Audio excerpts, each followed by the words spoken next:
Les matins de France Culture.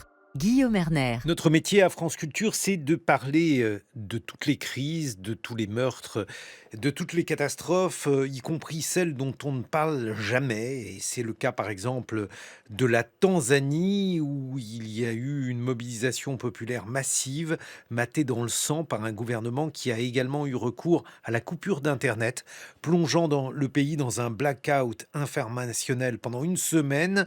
Bonjour, Constance Der.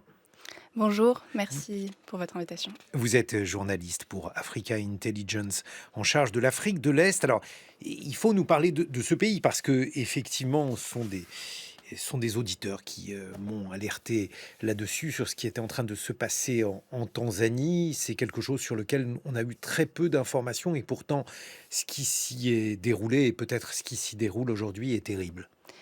Oui, en effet, la Tanzanie, c'est pas forcément le pays qu'on va regarder le plus, surtout depuis la France. Plusieurs raisons à cela, notamment le fait que la Tanzanie n'est pas une ancienne colonie française en Afrique. C'est une ancienne colonie britannique qui appartient au Commonwealth. Et donc, on n'a pas beaucoup d'enjeux là-bas en tant que Français. Il n'empêche que c'est un pays qu'on connaît généralement plutôt pour ses paysages de cartes postales, le tourisme, les safaris. On le connaît pour le Kilimandjaro, les parcs nationaux comme le Serengeti. Et donc, on n'est pas habitué à s'informer sur la situation politique, qui a plutôt été stable aussi ces dernières années, il faut le dire. Et là, à la faveur de ces élections, elle a pris un tournant assez dramatique, en effet. Alors, effectivement, la présidente Samia Suluhu Hassan a été élue tyran de l'année 2025 alors qu'il y a de la concurrence. C'est vrai, alors elle a entamé un virage très autoritaire et qui était assez inattendu de sa part. Je pense que c'est pour ça que ça a étonné beaucoup d'observateurs. Tyran de l'année 2025, oui, c'est vrai que quand on parle à des gens, notamment en Tanzanie et divers observateurs, il y a un tournant dans le pays. Après, on me dit qu'il y aura un avant et un après ce qui s'est passé. Euh, elle est arrivée, ce qu'il faut bien comprendre, c'est qu'elle est arrivée donc, au pouvoir après la mort de son prédécesseur, John Magufuli. Et donc, elle n'avait pas été élue par les urnes. Elle est arrivée au pouvoir, elle était vice-présidente à ce moment-là. Elle est arrivée au pouvoir en 2021. Et donc, ces élections, c'était un enjeu majeur pour elle. Et elle a senti dans les mois précédant l'élection des rivalités au sein même de son parti, plusieurs voix qui contestaient son pouvoir. Et elle a été peut-être aussi mal conseillée par un groupe très resserré de personnes, ce qui a fait elle a entamé ce virage presque paranoïaque et cette répression qui était nécessaire pour affirmer sa force en fait dans le pays. Bon, est-ce qu'on est capable de dire quel nombre de morts, quel nombre de blessés, bref, quelles ont été les conséquences et l'ampleur de cette répression? C'est tout le problème aujourd'hui et c'est ça qui est un peu dramatique. Les autorités semblent s'enfermer dans un certain déni depuis les événements d'octobre-novembre. On n'a eu aucun bilan officiel sur ces émeutes, alors que plusieurs personnes parlent de fourchettes allant de 700 morts à plusieurs milliers. Donc c'est quand même un bilan très très lourd pour des élections, pour 5 jours de blackout d'Internet où personne n'a trop vu ce qui s'était passé. Et donc toutes ces estimations sont basées sur des témoignages, sur des estimations basées sur les places dans les morgues. Et le gouvernement estime que le bilan, s'il y en a, pourra venir seulement à la fin des travaux de sa commission d'enquête indépendante, dont personne n'accepte trop le caractère indépendant.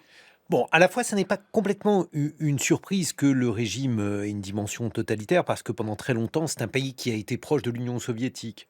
Oui, alors le pays se revendique historiquement comme non aligné, mais c'est vrai qu'après son indépendance, il s'est plutôt rapproché du bloc soviétique, aussi de la Chine maoïste. Et donc, tout cet héritage socialiste soviétique a un peu influencé son histoire, et notamment au début de son histoire politique, c'était un parti unique, le CCM, le Chamacha Mapinduzi, qui est aujourd'hui toujours au pouvoir et qui a toujours été au pouvoir. Le pays s'est ouvert au multipartisme ensuite dans les années 90, ce qui a donné l'émergence de deux principaux partis d'opposition, le Chadema et le ACT Ouazalendo. Il n'empêche que ces partis n'ont jamais gagné les élections. Et voilà, le parti a consolidé son pouvoir tout au long de ces années. Bon, parti qui a consolidé tout son pouvoir et qui a créé un certain nombre de traditions. Par exemple, une élection a un résultat de 97,66%, ce qui est un bon score. C'est plutôt un bon score, oui, digne d'anciennes républiques soviétiques. En effet, et en fait, c'est un peu ce que cherchait à atteindre la présidente. Comme je vous disais, elle n'avait pas été élue précédemment, donc c'était très important pour elle de montrer à ses rivaux au sein même du parti qu'elle était capable de ramener autant de voix. Il revendique par ailleurs une participation record également de 80%, il me semble.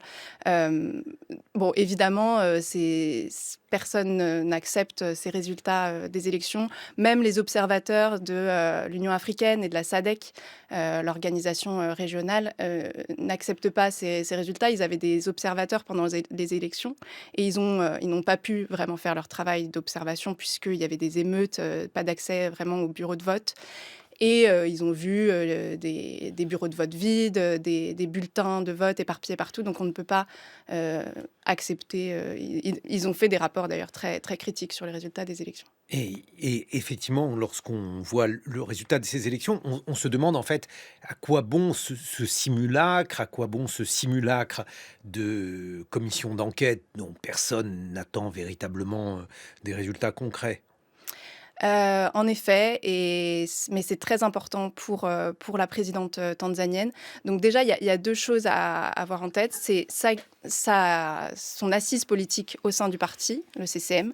Il faut qu'elle puisse montrer à ses rivaux au sein du CCM, des nostalgiques de son prédécesseur Magufuli, qu'elle est capable d'asseoir son pouvoir et d'avoir cette légitimité politique, comme je le disais.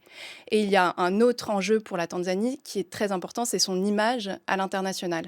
Et aujourd'hui, elle est dans une sorte de mission pour faire, pour redorer son blason à l'international. Le ministre des Affaires étrangères est allé voir le pape récemment. Il s'est rendu à Bruxelles aussi. Et il s'est rendu à l'ONU également récemment.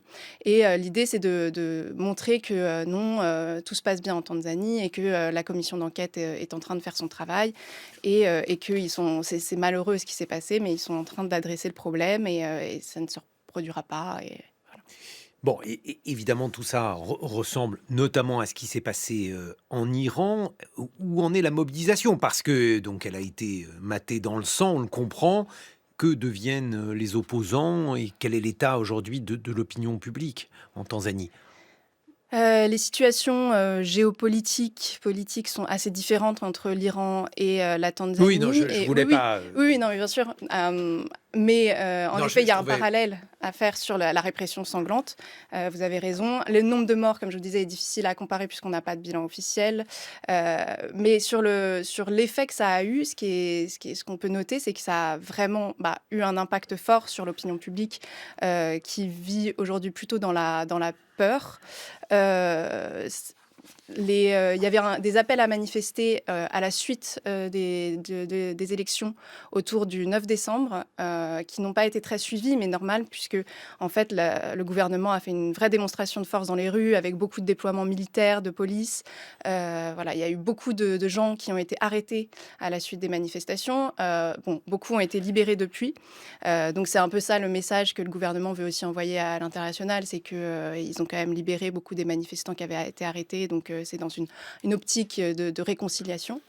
Il n'empêche qu'on a encore des échos assez dramatiques, notamment des gens qui sont venus témoigner à la commission indépendante qui auraient disparu depuis. Et voilà. Et la commission indépendante, à la base, était ouverte à la presse, ce qui a permis d'avoir quelques témoignages assez glaçants sur ce qui s'était passé. Et depuis, au bout de 2 semaines, la presse a été interdite d'accès aux audiences.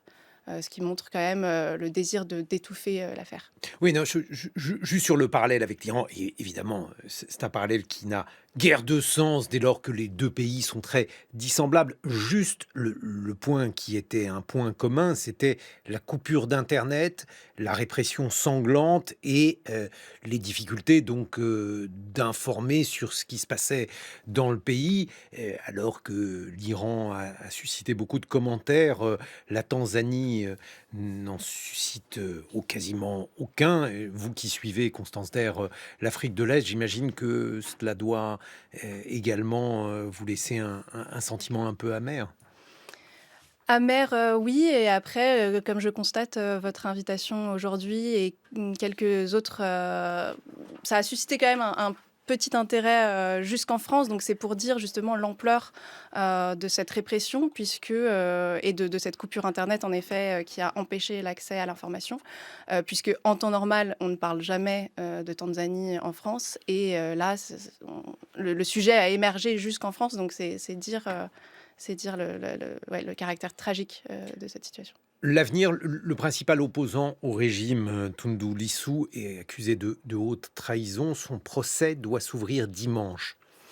Alors, en effet, donc Tundu Lissu, c'était le candidat de Tchadema pour les élections et il a été arrêté lors d'un rallye l'année dernière, en avril, où il appelait à protester, à ne pas faire d'élection, puisqu'il disait que le scrutin allait être biaisé de toute façon. Et donc, il a été arrêté et accusé de trahison. Il risque la peine de mort. Pendant tous les mois qui ont précédé l'élection, il y a eu déjà quelques audiences. Le procès a été reporté au fil du temps. L'idée, c'était quand même de l'empêcher de concourir. Et voilà. Et donc, on s'attendait plutôt à ce qu'à post-élection, il y ait peut-être un signe de réconciliation, une potentielle libération de Tundu Lissu. Mais aujourd'hui, le pays est dans un tel tournant autoritaire et répressif qu'on se demande ce qui va advenir aux prochaines audiences de Tundu Lissu. Oui.